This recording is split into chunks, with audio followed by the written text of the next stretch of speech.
Gym Carter என்று அழைக்கப்பட்ட ஒரு பெரிய தேவ மனிதர் அந்த பட்டணத்திற்கு வந்திருந்தபோது ஒரு செய்தியை நியூஸ் பேப்பரிலே பார்த்தார். அந்த நியூஸ் பேப்பரில் வந்த செய்தி என்னவென்றால், பயங்கரமாக கொலை செய்யப்பட்டிருந்த ஒரு சம்பவத்தை குறித்து அந்த செய்தியாக வெளியிடப்பட்டிருந்தது. கொலைகாரன் என்று ஒரு போட்டோவும் போட்டிருந்தார்கள். ஒரு பயங்கரமான கொலைகாரன் கொடூரமாக கொண்டிருக்கிறார், கொலை செய்திருக்கின்றார்.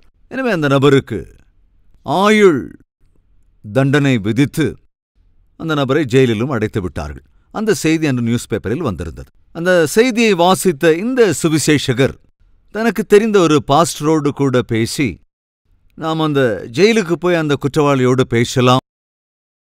அந்த நபர் ஒரு வாலிபனாக இருக்கிறார், யாரையோ கொன்று விட்டாராம், கொலை செய்து விட்டாராம், நியூஸ் பேப்பரில் இன்று நான் செய்தி கண்டேன். ஒருவேளை அவரிடத்திலே சென்று இயேசு கிறிஸ்துவை குறித்து நாம் சொன்னால் அவருடைய வாழ்க்கை சரியாகலாம், ரட்சிக்கப்படலாம். எனவே நான் சென்று ஜெயிலரோடு கூட பேசுகிறேன், என் கூட நீங்களும் வர்றீங்களா, இது உங்க ஊர் என்பதனால் என்று கேட்டபோது, கட்டாயம் நானும் வருகிறேன் என்று சொல்லி அந்த பாஸ்டரும் தனக்கு தெரிந்தவர்களோடே கூட பேசி ஜெயிலிலே அந்த வாலிபனை சந்திக்க ஆயத்தமானார்கள். ஜெயிலில் அந்த வாலிபனை பார்ப்பதற்காக அந்த சுவிசேஷகரும் கூட பாஸ்டரும் போனார்கள். அந்த பாஸ்டர் அதே பகுதியை சேர்ந்தவராக இருந்ததினாலே அங்க போனதுக்கு அப்புறம் அங்கே பார்த்தா அந்த வாலிபன் வேறு யாரும் அல்ல, தன்னுடைய ஆலயத்திற்கு பக்கத்தில் இருக்கிற வீட்டில் இருக்கிற வாலிபன் தான். பாஸ்டர் வீட்டிலிருந்து வெளியே போகும்போது, வீட்டுக்கு வரும்போதெல்லாம் அந்த வாலிபனை பார்ப்பார். அடட, நீ நம்ம சர்ச்சுக்கு பக்கத்தில் இருக்கிற வீட்டில் தானே இருக்க? ஆமா பாஸ்டரையா. ஏன்பா இந்த மாதிரி காரியத்தை செஞ்சிட்ட? அவன் ஏதோ காரணங்களை சொன்னான். அதன் பின்பு அந்த பாஸ்டர் இந்த வாலிபன் கரங்களை பற்றி கொண்டு, எப்பேற்பட்ட பாவியா இருந்தாலும் எப்பேற்பட்ட துன்மார்க்கனா இருந்தாலும் இயேசு உன்னை நேசிக்கிறாரையா.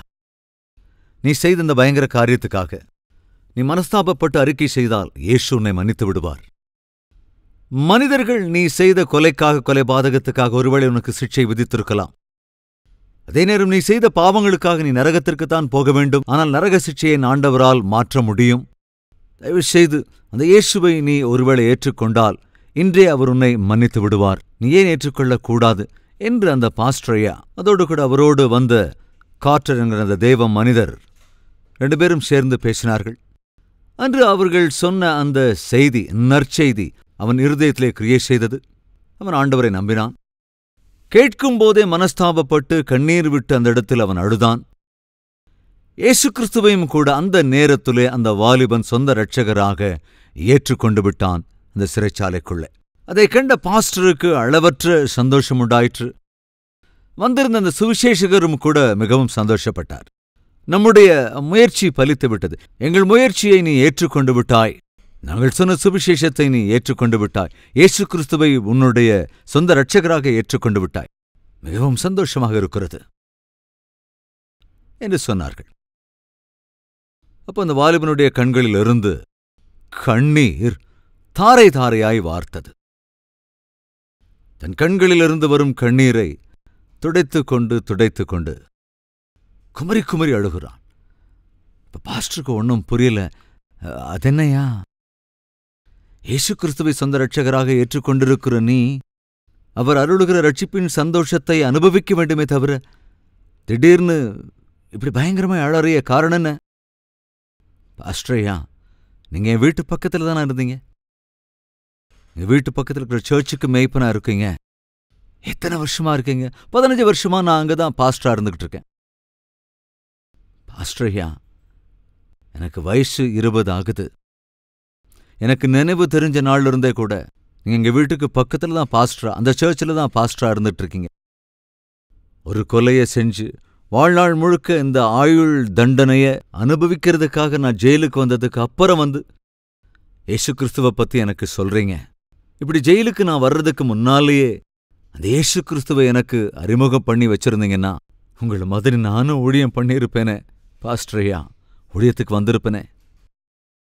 எதனால நீங்க உங்களுக்கு தெரிஞ்சிருக்கிற இந்த அற்புதமான இயேசு கிறிஸ்துவ பத்தி முன்னாலே என்கிட்ட சொல்லல? ஒரு துன்மார்க்கனா நான் இப்ப நிக்கிறேனே, பணத்துக்காக எந்த பாவ காரியத்தையும் செய்கின்ற ஒரு நபராக பாவம் முத்துனதுக்கு அப்புறம் ஒரு கொலையே செஞ்சிட்டு இதோ வாழ்நாள் எல்லாம் இந்த ஜெயிலுக்குள்ள கழிக்க வேண்டிய நிலைமை வந்திருக்கேன். ஏன் பாஸ்டரையா, இத்தனை நாளா நீங்க உங்க ஆலயத்துக்கு பக்கத்திலேயே இருந்த எனக்கு இயேசு கிறிஸ்துவ பத்தி ஒரு தடவை கூட சொல்லாம விட்டுட்டீங்க. அப்பவே அங்கேயே இது எல்லாத்தையும் சொல்லியிருந்தீங்கன்னா இப்போ இந்த இடத்துல வந்து சொல்ல வேண்டிய இப்படிப்பட்ட ஒரு அவசியம் வந்திருக்காதே பாஸ்டர்.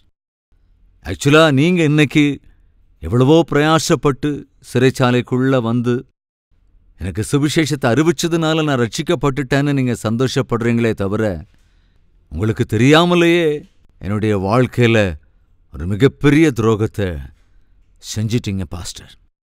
இந்த வார்த்தையை கேட்டபோது அந்த பாஸ்டருடைய கை கால்களெல்லாம் நடுங்க ஆரம்பிச்சிருச்சுங்க. சகோதர சகோதரிகளே, யார் உங்கள் வாழ்க்கையில உங்களுக்கு ஒரு ஃப்ரெண்டா இருக்கிறாரோ, உறவினராக இருக்கிறாரோ, அல்லது உங்கள் வீட்டுக்கு பக்கத்தில் இருக்கிற நபராக, மகளாக, மகனாக, அல்லது படிக்கிறவர்களோ ஹாஸ்டல் மேட்டாக இருக்கலாம், கொலீகாக இருக்கலாம், யாருக்குங்க தெரியும் வரப்போகிற நாட்கள்ல எப்படிப்பட்ட கொடூரமான பயங்கரமான காரியத்துக்கு அவர்கள் ஆட்பட்டு விடுவார்களோ?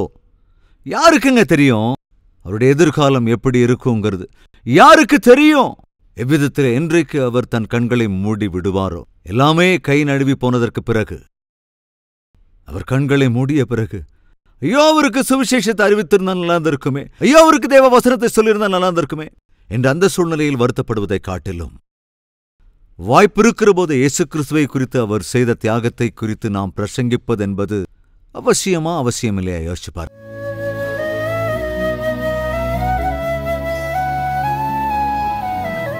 மகா பரிசுத்தமுள்ள எங்கள் அன்பின் பிதாவே, சபையாக உம்முடைய பிள்ளைகளாக எங்கள் மீது சுமத்தப்பட்டிருக்கிற பொறுப்பை நினைவுபடுத்தி இருக்கின்றீர். சபைக்காக, ஊழியத்திற்காக, ஊழியத்தின் அபிவிருத்திக்காக, உம்முடைய வார்த்தைக்காக, உம்முடைய வார்த்தைகளின் ஆயத்தத்திற்காக, சுவிசேஷகர்களுக்காக, சுவிசேஷகர்களின் பாதுகாப்புக்காக சபையாய் ஜெபிக்க வேண்டிய கடமை எங்கள் ஒவ்வொருவருக்கும் இருக்கிறது. அறிவிக்க வேண்டிய பொறுப்பும் எங்களுக்கு உண்டு. அறிந்த சத்தியத்தை மறைத்து வைக்கவே கூடாது. அறிந்திருக்கிற சத்தியத்தை ஆண்டவரே நாங்கள் எங்கள் இருதயத்தில் மறைத்து வைத்துக் கொள்ளக்கூடாது. நீர் சொன்னீரே, மனிதனே, காவலாளியாக உன்னை நியமித்திருக்கிறேன். யாருக்கு எச்சரிக்கை விடுக்கச் சொல்லுகிறேனோ நீ போய் அவர்களுக்கு எச்சரிக்கை விடுக்க வேண்டும்.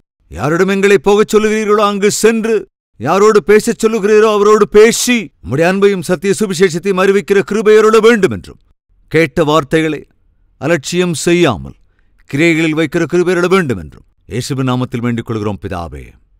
ஆமென்.